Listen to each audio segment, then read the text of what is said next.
The next morning, I was up before the sun, tending to the animals when I heard the sound of a car pulling into my driveway. I didn't have to look to know who it was. Martha had never lost quietly. She had tried the legal route, then the police, and since neither worked, she was back with whatever trick she thought would finally break me. I wiped my hands on my jeans, straightened up, and turned to face her. This time, she wasn't alone. A man in a crisp suit and polished shoes stepped out of the car beside her, carrying a leather folder that screamed lawyer. That was Martha's next move, legal intimidation. He adjusted his tie and approached, his expression a careful mask of politeness. Without even glancing at me, he flipped open his folder and began rattling off a list of violations. Unauthorized fencing, improper land use, unregistered livestock, an entire laundry list of nonsense pulled straight out of thin air. Martha stood beside him, arms crossed, nodding along like a school principal watching a punishment being handed down. But I had seen this play before. The trick was simple. Bury someone in enough legal jargon, make enough threats, and hope they panic. I let him talk, barely listening, until he finally looked up from his papers, expecting a reaction. Instead, I reached into my back pocket, pulled out my own stack of documents, and handed them over. These weren't just any papers. They were official county records, proving beyond any doubt that my property wasn't under HOA jurisdiction. I watched the lawyer's confident smirk falter as he flipped through the pages. Martha leaned in to read, her expression tightening with every line. When he finally looked back up at me, I could see the hesitation in his eyes. He knew they had no case. Still, he cleared his throat and tried one last time. He mentioned potential zoning violations, suggesting that the county could investigate further. I smiled at that. I had already spoken with the zoning office months ago when Martha first started her campaign against me. Everything was up to code, every permit in place. I told him as much, and when his face fell completely, I knew it was over. Martha, however, wasn't ready to give up. She slammed the folder shut and declared that if the legal route wouldn't work, she would take this matter to the HOA board and have a community vote. I raised an eyebrow at that. A community vote? On land they didn't own? It was almost laughable. But Martha was banking on one thing, public pressure. If she couldn't force me legally, she'd try to turn the neighborhood against me.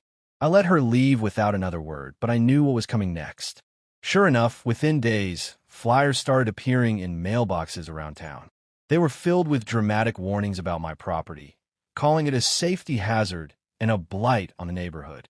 Words like unsanitary conditions and environmental concerns were thrown around, all carefully designed to scare people.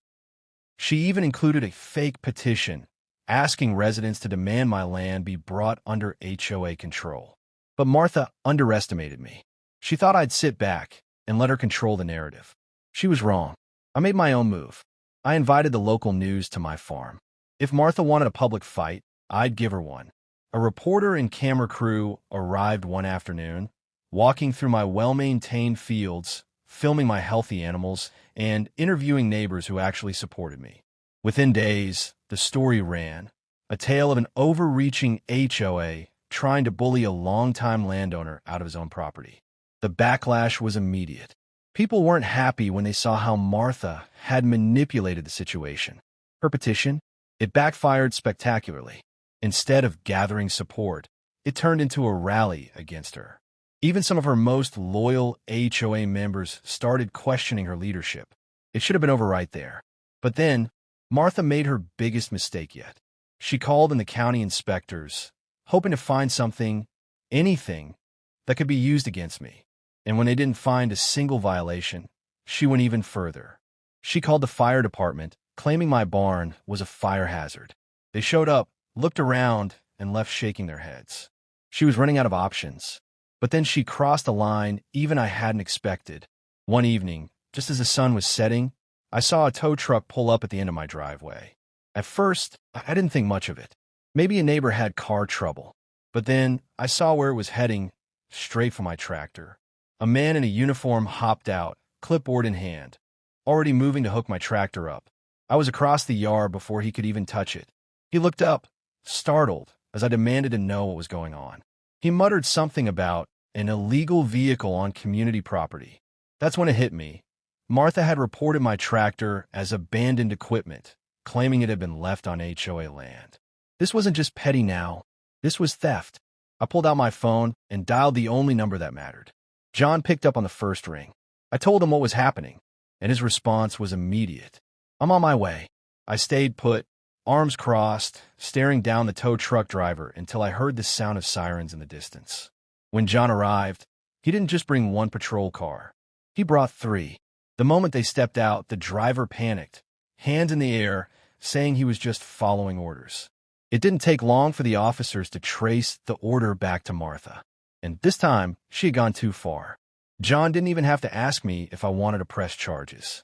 The moment Martha saw the police at her door, she must have known what was coming. But instead of backing down, she did what she always did. She doubled down. She started yelling about how I was ruining the neighborhood, how the police were corrupt, how this was all some grand conspiracy against her. I stood back, watching as she argued herself straight into a charge for filing false reports. As the officers walked her to the squad car, I took one last sip of my coffee and finally, let myself smile. Martha had spent years trying to take my land, and now she was the one being taken away. Martha's arrest should have been the end of it. The HOA should have learned their lesson, packed up their little power games, and left me alone. But people like Martha don't go down that easily. Even from the back of a police car, she was already planning her next move. I didn't realize just how deep her reach went until the next morning when I woke up to find a notice nailed to my front gate.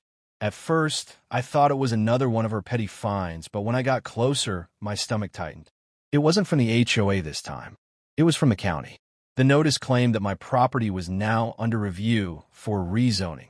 According to this official-looking paper, my land was being considered for conversion into a public access green space due to a recent petition filed by concerned residents.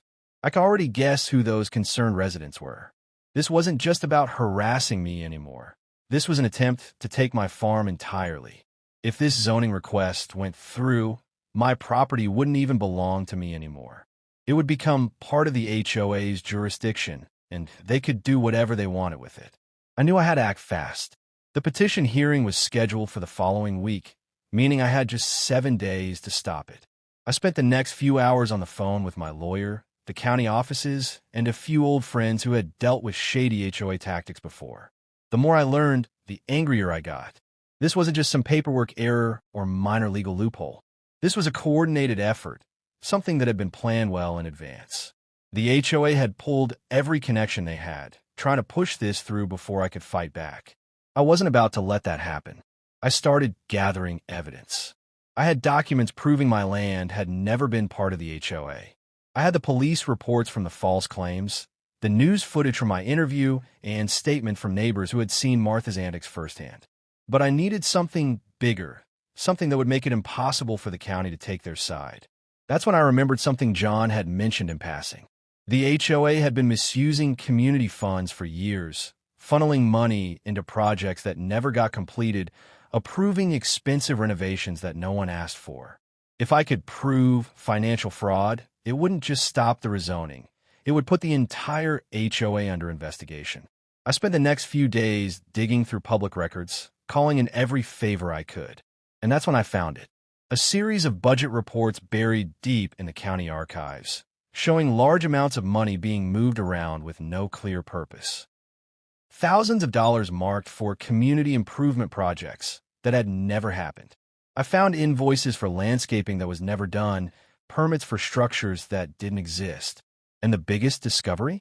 A large sum of money, over $50,000, marked as a legal fund for community protection. The date on that transaction? The day after Martha first tried to sue me. I had them, armed with everything I had gathered. I walked into the zoning hearing ready for war. The room was packed. HOA members, community residents, and a few reporters who had caught wind of the controversy. The county officials sat at the front, stacks of paperwork in front of them, waiting to hear both sides. Martha, somehow, had managed to get out on bail, and she sat among her supporters, her usual smug expression back in place. The hearing started with the HOA presenting their case. They painted me as a stubborn landowner refusing to modernize with the rest of the community. They claimed my farm was an eyesore, a danger to property values, and an obstacle to progress. They even brought in a so-called environmental expert who conveniently stated that my land was not being utilized to its full potential and could serve the community better as a shared space. I waited patiently for my turn. When they were finished, I stood, took a deep breath, and calmly placed my stack of documents on the table in front of the officials. Then I started speaking. I didn't waste time arguing against their nonsense. Instead, I went straight for the truth.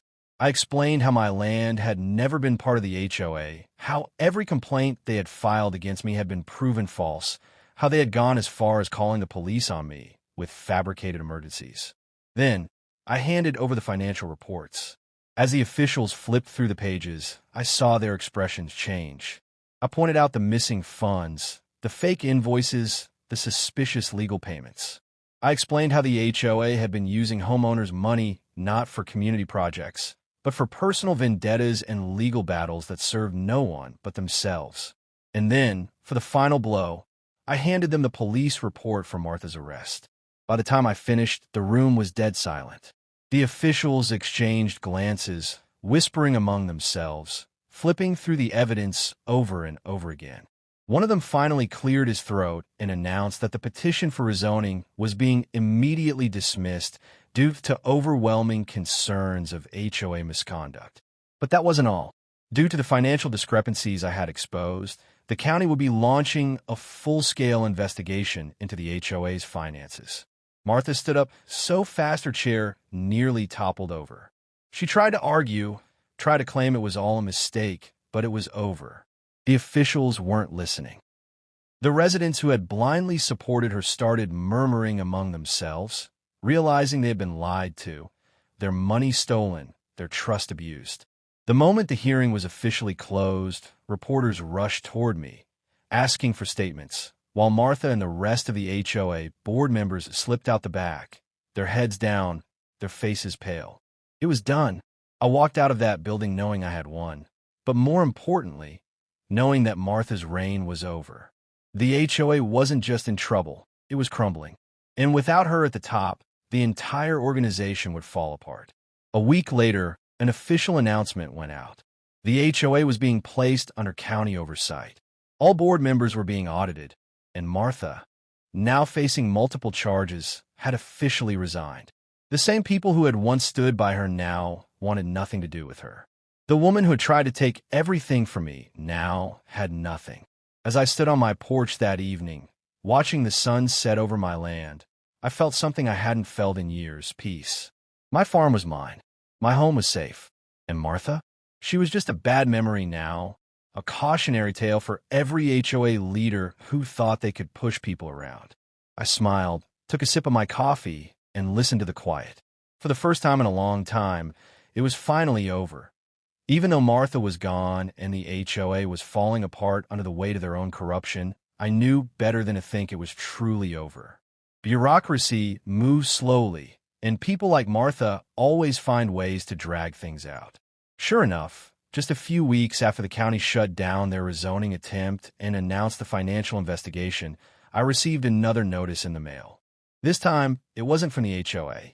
It was from a private legal firm, one of those high-priced places that specialize in turning minor disputes into drawn-out court battles. The letter claimed that a group of concerned residents had filed a civil suit against me, demanding that I make necessary improvements to my property to maintain the visual integrity of the neighborhood. In other words, they couldn't force me into the HOA, they couldn't steal my land. So now, they were trying to make life so difficult that I'd give up and leave on my own. I wasn't about to let that happen. I took the letter straight to my lawyer, a no-nonsense guy named Bill who had been handling cases like this for decades. He read through the entire thing without saying a word, then let out a low whistle. He told me it was nothing but a scare tactic, a last-ditch effort to keep the fight going.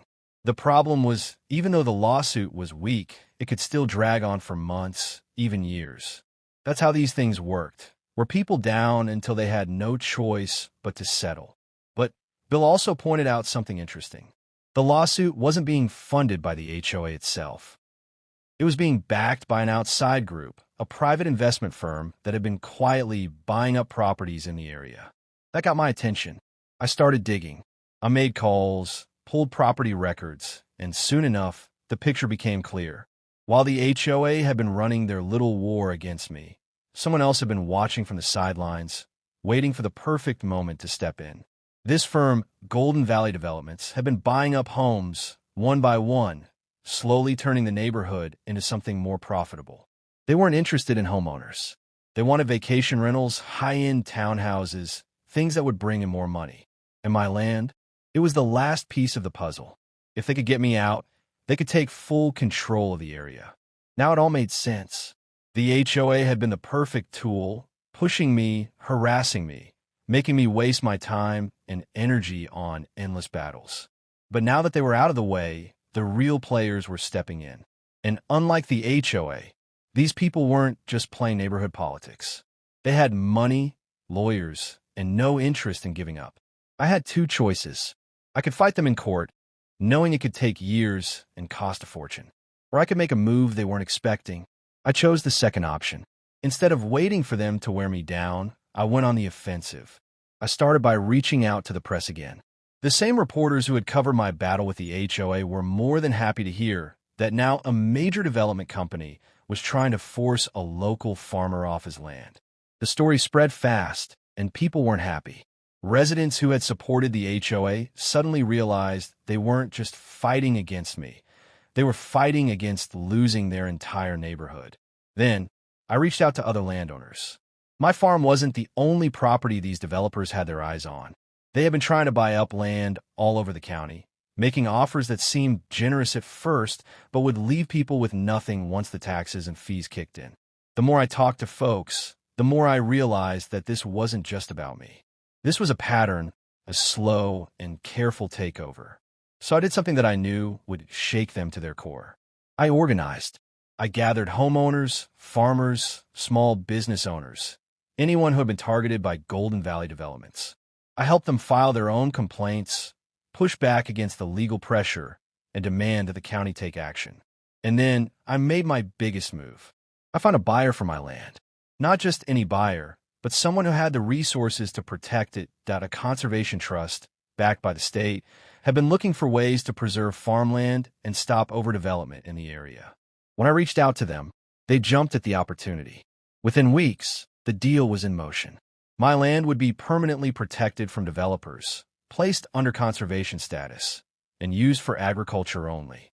No one, not the HOA, not Golden Valley, not anyone, could touch it. The moment the sale went public, everything changed. The lawsuit against me collapsed overnight. With my land protected, the developers had no reason to keep fighting. Their plans were ruined, their investments worthless. And just like that, the battle was over. In the end, I didn't just win.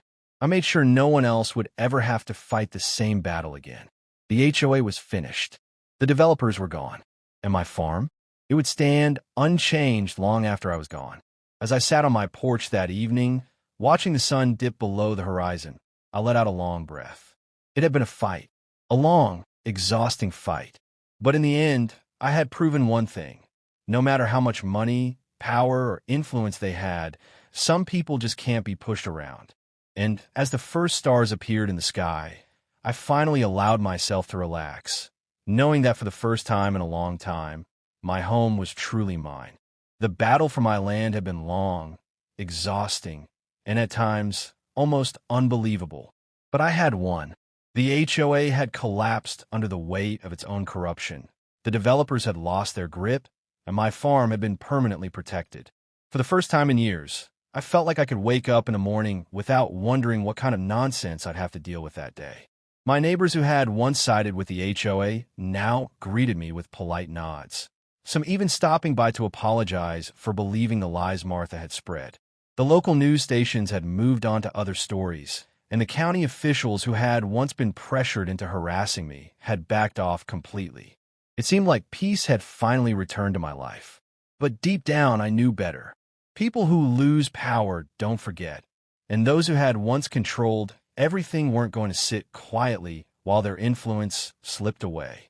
I kept my guard up, watching and waiting, knowing that just because the fight seemed over didn't mean it really was. My instincts were right.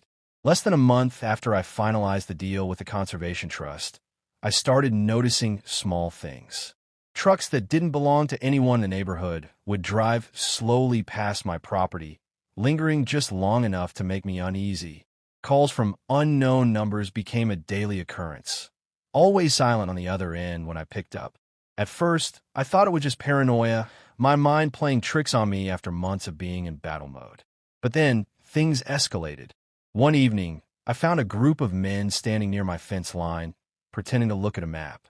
They wore construction vests, hard hats, the kind of gear you'd expect from a survey crew. But something about them felt off. I approached, asking what they were doing, and they barely even looked at me. One of them mumbled something about a future project and quickly stuffed the map away. When I asked for details, he just shrugged and said they were checking property lines. I wasn't buying it. The next day, I went straight to the county records office to find out if any new projects had been approved in the area. The clerk, an older woman who had grown familiar with my name after all the battles with the HOA, frowned when she checked the system. No new permits had been filed, no surveys requested. Whatever those men were doing, it wasn't official. That's when I knew someone was still trying to play games. The HOA might have been dead, but the developers hadn't completely given up. My land was protected, sure, but that didn't mean they couldn't make life difficult for me in other ways. I started keeping detailed records of every strange thing I noticed, license plates of unfamiliar vehicles, timestamps of calls I received, and even small things like footprints near my fence where no one should have been walking. I installed new security cameras, not just near my house, but along the edges of my property, where I had a feeling people might try something sneaky. Sure enough, within a week, I caught footage of someone cutting through my fence in the middle of the night. He worked fast, clipping the wire and pulling it apart before disappearing into the darkness. By the time I got out there in the morning, it was too late to catch him. I reported it to the sheriff's department, and they sent someone out to take a look. The deputy, a younger guy I hadn't met before, seemed more annoyed than concerned. He took a few notes, muttered something about trespassing laws, and left without making any promises. That's when I realized I couldn't rely on anyone else to fix this for me. If someone wanted to push me off my land, I had to make sure they knew I wasn't going anywhere. The next day, I reinforced my fences with steel posts and razor wire at the top, making it nearly impossible for someone to cut through without making a lot of noise. I also placed motion-activated lights around the perimeter, ensuring that if anyone tried sneaking around at night again, they'd be lit up like a fireworks display. That seemed to slow them down for a while, but whoever was behind this wasn't done yet. One morning, I woke up to find strange markings spray-painted on my barn, bright red symbols that didn't make any sense to me. It wasn't graffiti from local kids. It felt like some kind of warning. I had no choice but to escalate things myself.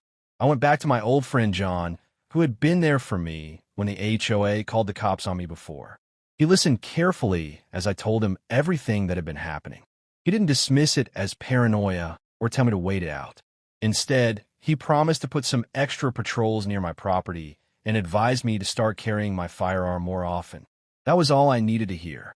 I had always been responsible with my weapons, keeping them locked up when not in use. But now, I made sure I was always armed when I walked my land. If someone was trying to intimidate me, I was going to make sure they knew they had picked the wrong man to mess with. Then came the breaking point. Late one night, I woke up to the sound of my barn alarm going off. I grabbed my rifle and rushed outside, my heart pounding. The floodlights illuminated everything, and that's when I saw them, two figures running toward the tree line at the edge of my property. One of them tripped and fell, scrambling to get back up while the other kept running. I fired a warning shot into the air, letting them know I wasn't about to play nice. The one who had fallen managed to get back on his feet and disappeared into the woods. I called John immediately, and within minutes, 2 squad cars showed up. This time, the deputies took it seriously. They searched the area and found a small duffel bag near the barn door.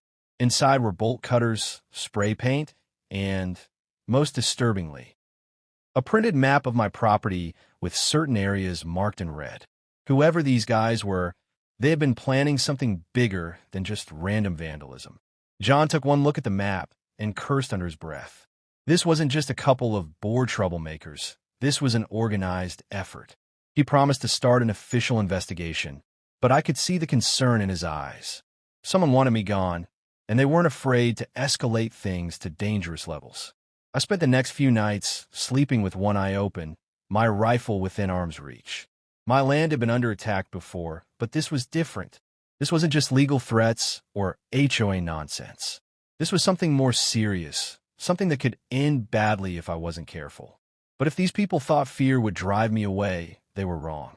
I had fought too hard to protect my home, and I wasn't about to back down now. If they wanted a war, they were about to find out just how prepared I was. The days passed in uneasy silence. The strange cars stopped showing up, and there were no more calls from unknown numbers. It felt like the people behind this had realized I wasn't an easy target, but I wasn't naive enough to believe they had given up. They were just waiting for the right moment, the right opportunity.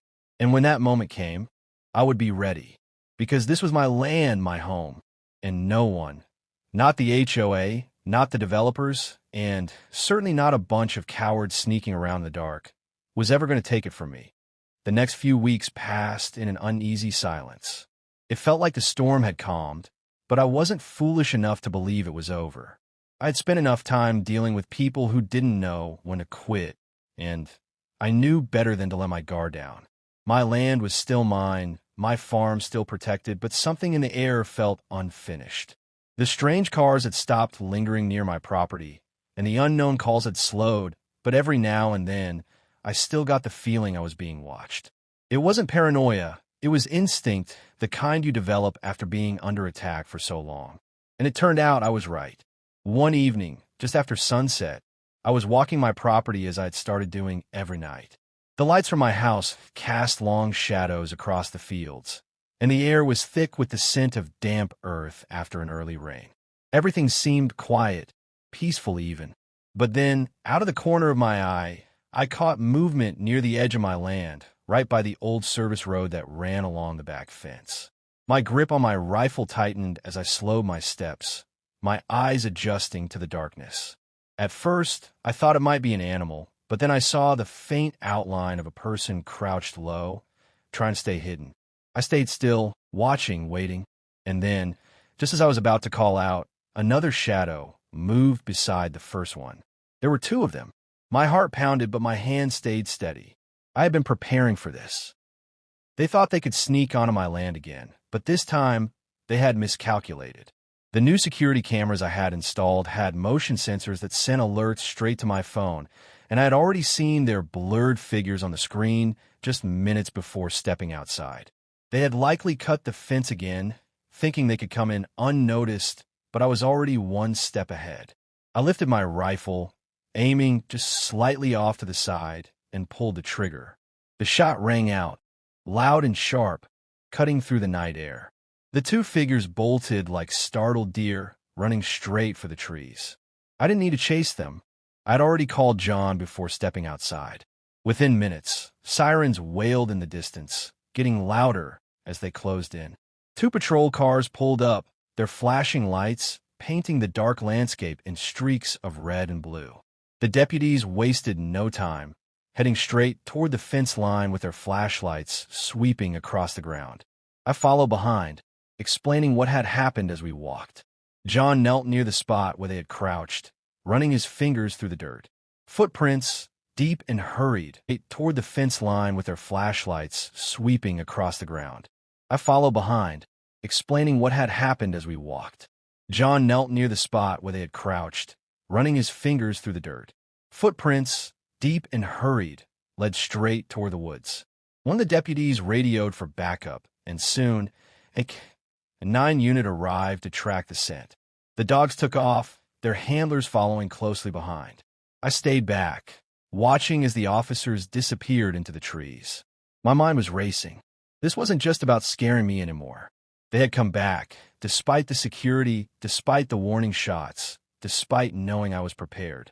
That meant they weren't just common trespassers.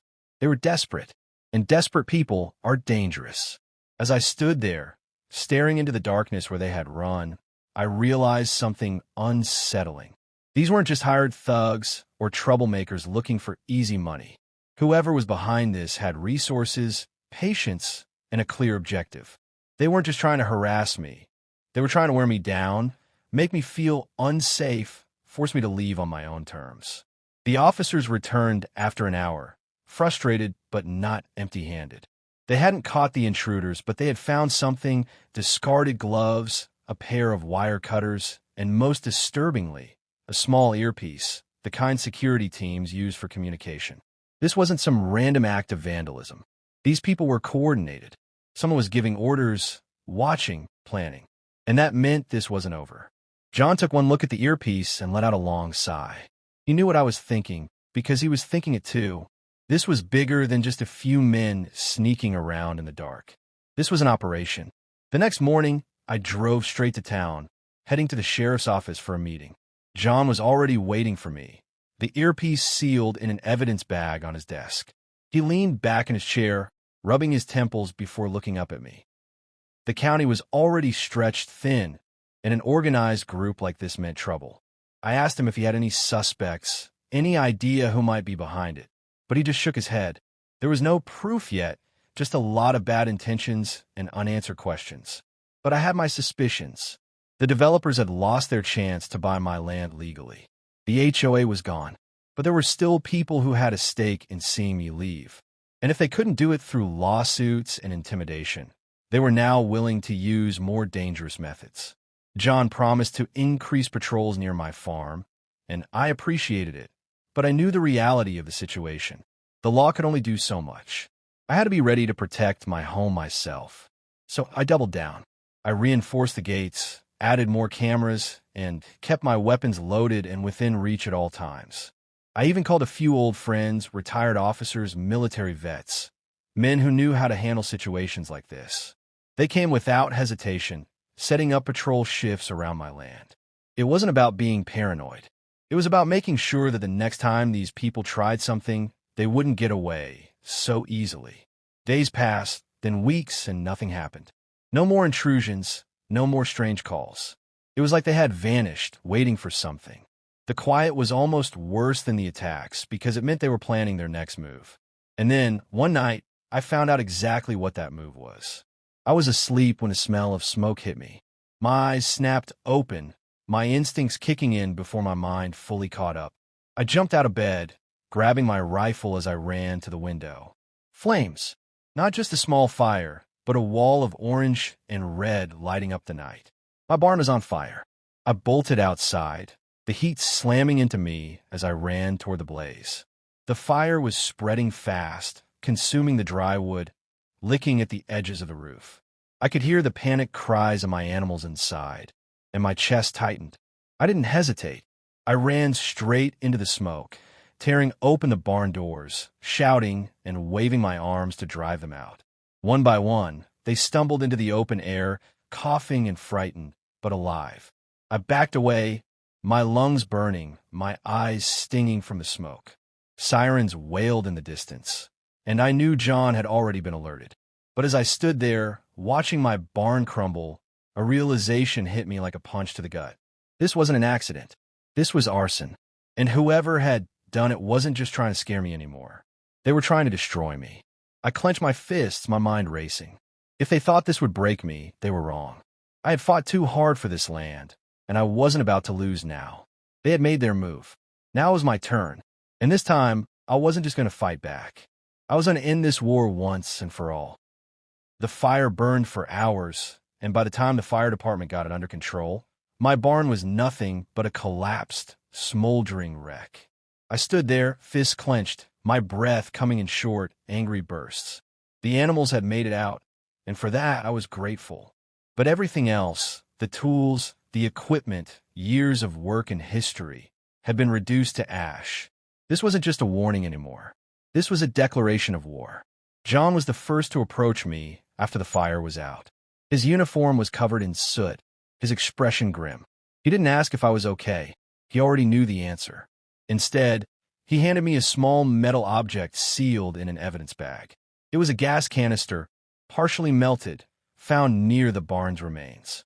Arson, just like I knew it would be.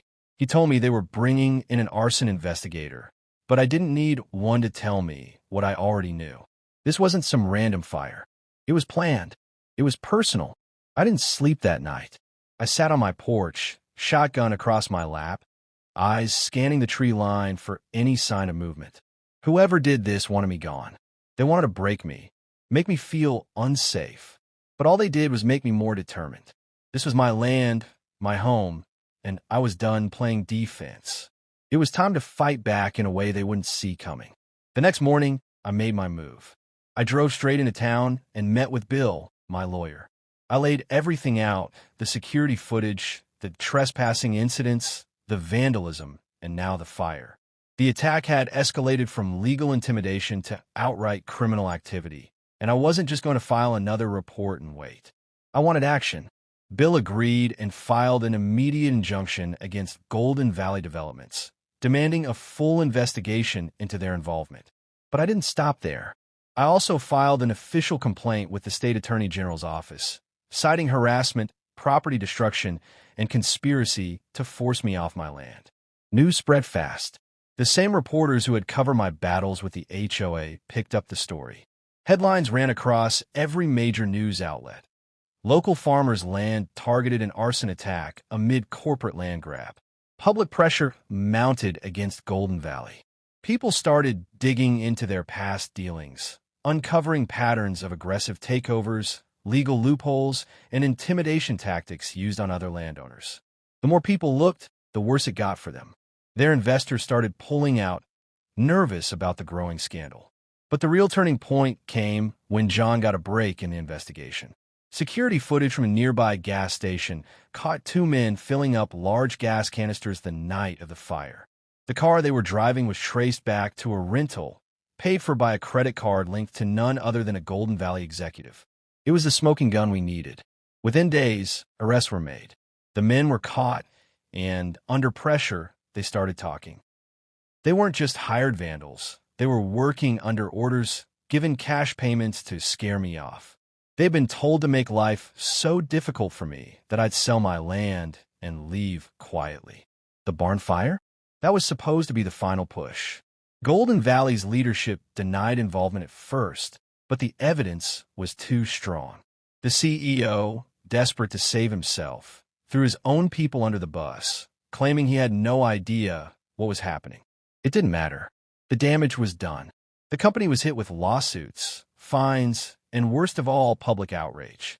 They announced they were pulling out of the area entirely, cutting their losses before things got worse. Just like that, the threat was gone.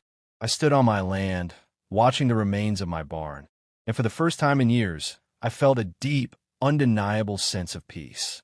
The fight was over. Not just with the HOA, not just with the developers, but with everyone who had tried to take what was mine. They had thrown everything at me. Lawsuits, fines, threats, even fire. But I was still standing. My land was still mine. And now, finally, it would stay that way. Over the next few months, I rebuilt. The barn was replaced, stronger than before. Neighbors who once looked the other way now offered to help, ashamed of how they had been fooled by the HOA's lies. Even the new leadership of the Homeowners Association, now stripped of its former corruption, came to me offering a fresh start, but I made it clear. My land was off limits. They agreed without argument. No more complaints. No more threats. Just respect. One evening, as I sat on my porch, watching the sun dip below the horizon, I finally allowed myself to relax. The battle was done. My farm, my home, my peace, it had all been worth fighting for. I lifted my coffee mug, taking a slow sip as the cool night air settled around me. No more wars. No more enemies. Just the land, the sky, and the quiet, steady life I had fought so hard to protect. And as the stars began to appear above, I knew one thing for certain. No one would ever try to take this from me again.